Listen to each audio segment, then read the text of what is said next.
Il n'est plus nécessaire désormais de sortir de chez soi. Ce n'est plus la peine de vous rendre au spectacle. C'est le spectacle qui se rend à domicile.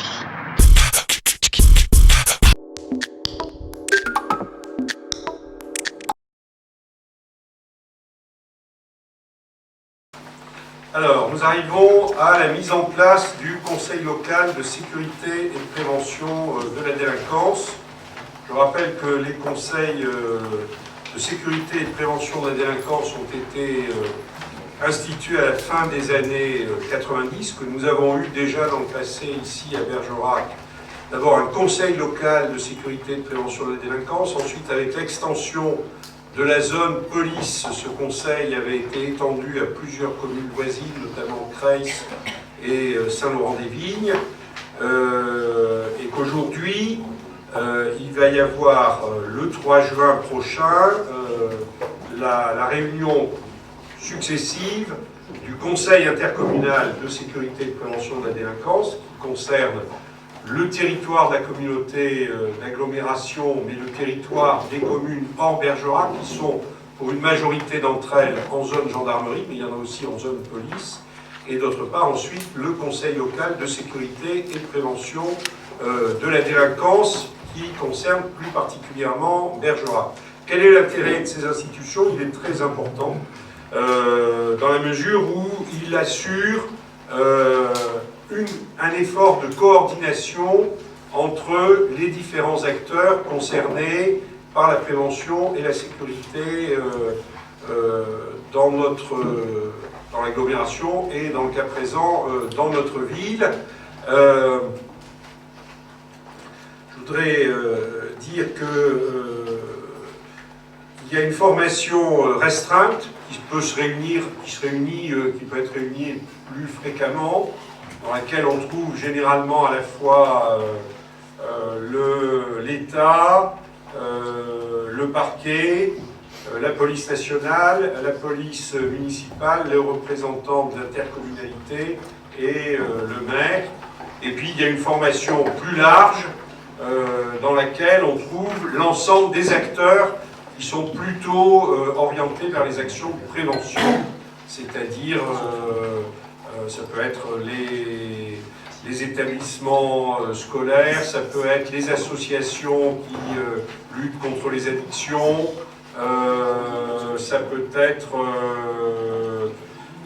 les bailleurs sociaux aussi qui ont un rôle important en ce domaine. Et puis on peut aussi entre les deux avoir des formations, je dirais, plus liées à l'examen d'un problème ou des groupes de travail, effectivement, liés à l'examen d'un problème particulier. En tout cas, c'est une structure qui a été très utile dans le passé et dont nous mesurons tout l'intérêt de nouveau aujourd'hui. Donc il y a 3 axes qui seront proposés. La sécurisation de l'espace public, c'est-à-dire sécurisation des espaces publics et des transports, également de la circulation et de la voirie publique. À ce titre aussi de la sécurisation, la lutte contre les dégradations et notamment contre les départs d'incendie volontaires, qui est un phénomène que nous avons connu l'an dernier. Et également l'accompagnement et la prévention autour des établissements scolaires, en particulier la lutte contre le racket et le harcèlement. Deuxième grand axe, je l'ai dit, c'est la prévention des addictions. La prévention des addictions en ce qui concerne les jeunes, et la lutte également contre les addictions stupéfiantes, plus généralement alcool, tabac, jeux, et en particulier la police des débits de boissons, qui est un élément important de lutte contre les addictions. Et enfin, la protection, l'axe 3, c'est la protection des personnes, à la fois la prévention générale de la délinquance, avec les différents dispositifs qui peuvent être mis en œuvre, notamment à l'initiative du maire avec le rappel à l'ordre, et également un certain nombre de dispositions qui peuvent être proposées, travail d'intérêt général, éventuellement transactions, accompagnement parental, mais ça doit se faire normalement en liaison avec le conseil départemental. Et ensuite, la lutte contre les discriminations et contre les violences faites aux femmes et aux enfants.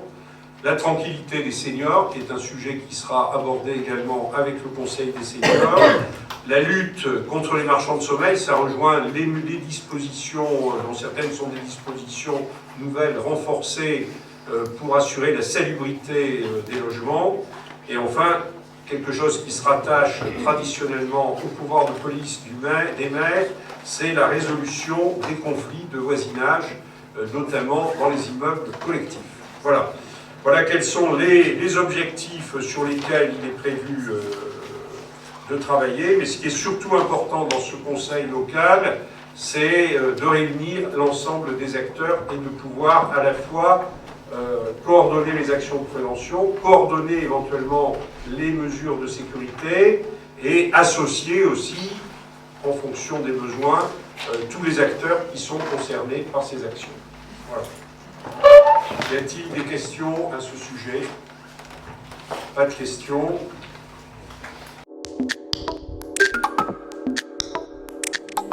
Il n'est plus nécessaire désormais de sortir de chez soi. Ce n'est plus la peine de vous rendre au spectacle. C'est le spectacle qui se rend à domicile.